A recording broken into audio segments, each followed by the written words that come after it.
आदर्श शिक्षण संस्थान जोधपुर के ऑनलाइन क्लासेज में आपका हार्दिक स्वागत है।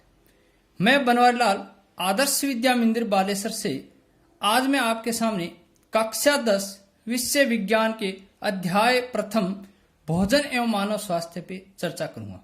भोजन जिससे हमें ऊर्जा मिलती है एवं उसका मानव स्वास्थ्य पे क्या प्रभाव पड़ता है। हम बात करते हैं भोजन क्यों ग्रहण किया जाता है। सभी सजीवों को अपनी सभी क्रियाओं को संचालित करने के लिए ऊर्जा की आवश्यकता होती है और वो ऊर्जा हमें भोजन से मिलती है। हम बात करते हैं भोजन के घटक। भोजन के घटक या पोषक एलिमेंट एक ही बात है। भोजन के कौन कौन से घटक है, तो हम भोजन के घटक की बात करें तो कार्बोहाइड्रेट जो हमें चावल, बाजरा, गेहूं इत्यादि से मिलता है। हम बात करें वसा जो हमें तेलीय पदार्थों से मिलती है। अगर हम बात करें प्रोटीन के बारे में जो हमें दालों से प्राप्त होती है, और हम सभी पता है कि सोयाबीन सर्वाधिक प्रोटीन युक्त दाल है। विटामिन एवं खनिज लवणों की हम बात करें तो वो हमें सब्जियों से प्राप्त होते हैं। तो हमारे भोजन के कौन कौन से घटक है? कार्बोहाइड्रेट, वसा, प्रोटीन, विटामिन, खनिज लवण एवं जल, ये हमारे भोजन के घटक है। इन भोजन के घटकों को ऊर्जा के लिए भोजन के रूप में ग्रहण करना क्या कहलाता है? पोषण कहलाता है। तो ये सभी क्या है? ऊर्जा के स्रोत है। कार्बोहाइड्रेट ऊर्जा का प्राथमिक स्रोत है और वसा ऊर्जा का द्वितीयक स्रोत है। तो ये सभी जो ऊर्जा के स्रोत है, इनको भोजन के रूप में ग्रहण करना क्या कहलाता है? पोषण कहलाता है।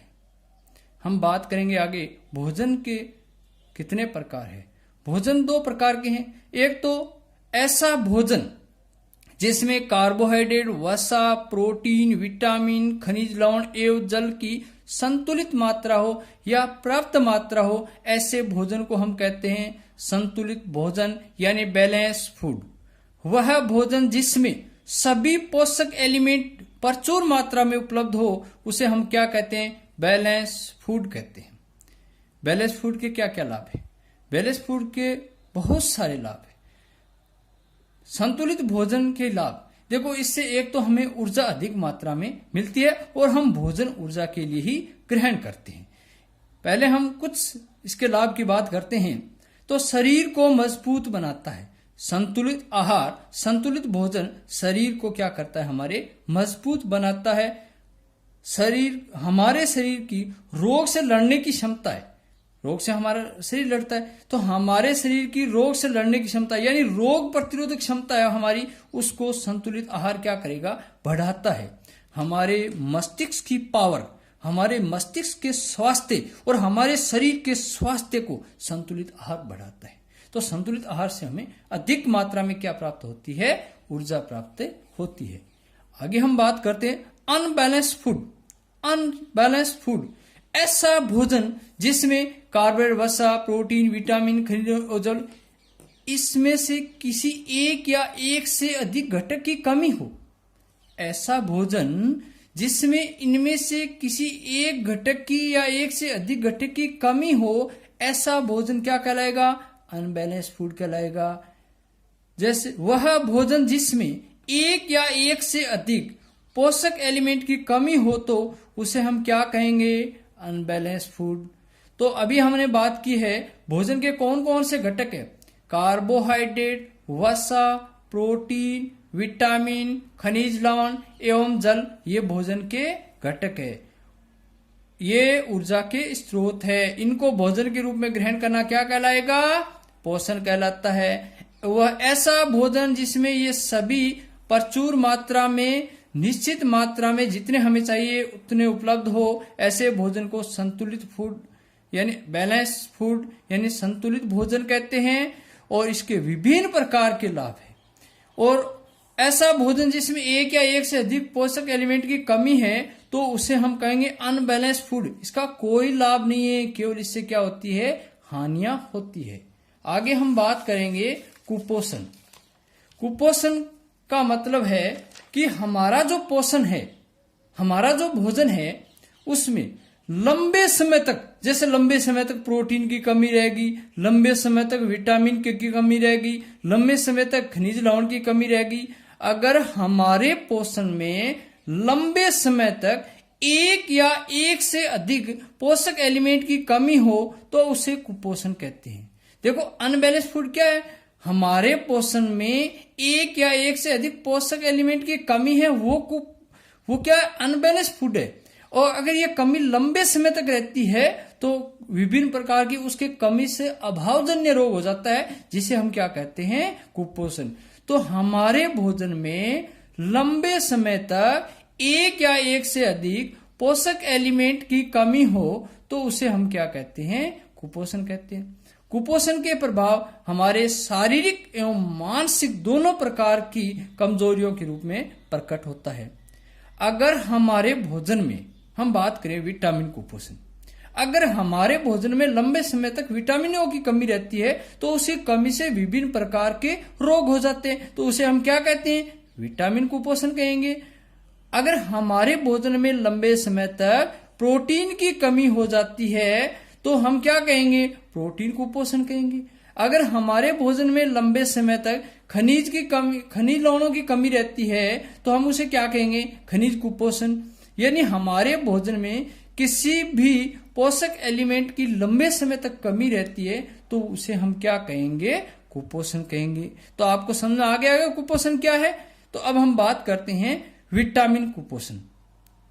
हमें पता है अगर हमारे भोजन में लंबे समय तक विटामिन की कमी हो तो उसे हम क्या कहेंगे? विटामिन कुपोषण।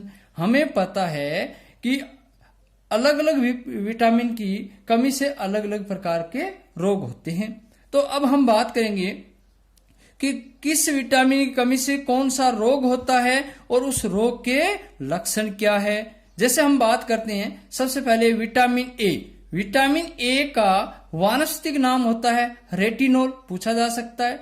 विटामिन B1 का वानस्पतिक नाम होता है थायमीन।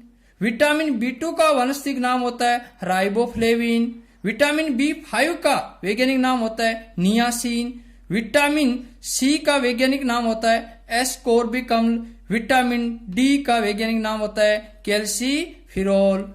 तो अब हम वापस बात करेंगे विटामिन ए, वैज्ञानिक नाम रेटिनोल। अच्छा, विटामिन ए की लंबे समय तक कमी है, कौन सा रोग होगा? रतौंधी रोग होगा। रतौंधी रोग के लक्षण क्या है? अधिक प्रकाश या रात में कम दिखाई देना। तो विटामिन ए का वानस्पतिक नाम रेटिनोल, इसकी कमी से रोग होता है रतौंधी। और इस रोग के लक्षण क्या है? अधिक प्रकाश या रात में कम दिखाई देना। नेक्स्ट हम बात करते हैं विटामिन B1। विटामिन B1 का वानस्पतिक नाम थायमीन। विटामिन B1 की कमी से होने वाला रोग बेरी-बेरी। बेरी-बेरी रोग के लक्षण क्या है?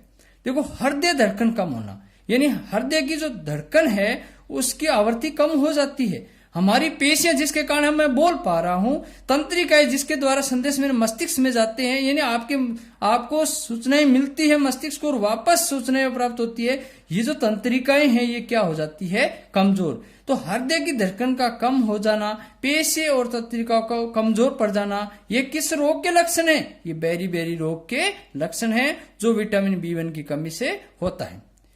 नेक्स्ट हम बात करते हैं विटामिन B2 की कमी से कौन सा रोग होता है। विटामिन B2 की कमी से राइबोफ्लेविनोसिस रोग होता है। विटामिन B2 का वानस्पतिक नाम क्या है? राइबोफ्लेविन। इसकी कमी से कौन सा रोग होता है? राइबोफ्लेविनोसिस रोग होता है। इस रोग के क्या लक्षण हैं? मुख के किनारे एवं होठों की त्वचा का फटना, स्मृति में कमी यानी याददाश्त में कमजोरी आ जाती है। मुख के किनारे और होठ की त्वचा फट जाती है। ऐसे किस रोग के लक्षण है? राइबोफ्लेविनोसिस, जो किसकी कमी से होता है? विटामिन B2 की कमी से होता है। नेक्स्ट हम बात करते हैं विटामिन B5। ये ध्यान देना, आपकी किताब में B3 कर रखा है, इसको B5 कर लेना। विटामिन B5 की कमी से पेलेग्रा रोग होता है।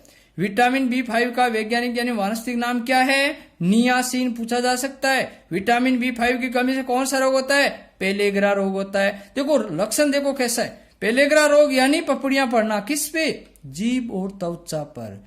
तो हमारे जीभ और त्वचा पे पपड़ियां पड़ रही है, इसका मतलब वो किस रोग के लक्षण है? पेलेग्रा। और पेलेग्रा रोग किस विटामिन की कमी से होता है? नियासिन। नेक्स्ट हम बात करते हैं विटामिन सी। बहुत बार पूछा गया है, विटामिन सी का वानस्पतिक नाम क्या है? एस्कोर्बिक अम्ल। और इसकी कमी से कौन सा रोग होता है? विटामिन सी की कमी से रोग होता है स्कर्वी रोग। स्कर्वी रोग के लक्षण क्या है? मसूड़ों से खून आना, यानी हमारे दांत मसूड़ों में सुरक्षित रहते हैं और मसूड़ों से खून आना हमारी त्वचा पे यानी चकत्ते बन जाना। तो मसूड़ों से खून आना, त्वचा पे चकत्ते बन जाना, ये किस रोग के लक्षण है? ये स्कर्वी रोग के लक्षण है जो विटामिन सी की कमी से होता है। हम याद रख सकते हैं विटामिन सी स्कर्वी। नेक्स्ट हम बात करते हैं विटामिन डी, जो हमें सूर्य से प्राप्त होता है। विटामिन डी का वानस्पतिक नाम है कैल्सिफिरोल। विटामिन डी की कमी से कौन सा रोग होता है? रिकेट्स रोग होता है। रिकेट्स रोग के लक्षण क्या है? पैरों की हड्डियां मुड़ जाती है, घुटने पास पास आ जाते हैं। तो पैरों की हड्डियों मुड़ जाना, घुटनों का पास पास आना, ये किस रोग के लक्षण है? ये रिकेट्स रोग के लक्षण है जो किस विटामिन की कमी से होता है? विटामिन डी की कमी से होता है। नेक्स्ट क्लास में हम प्रोटीन कुपोषण एवं खनिज कुपोषण पर चर्चा करेंगे।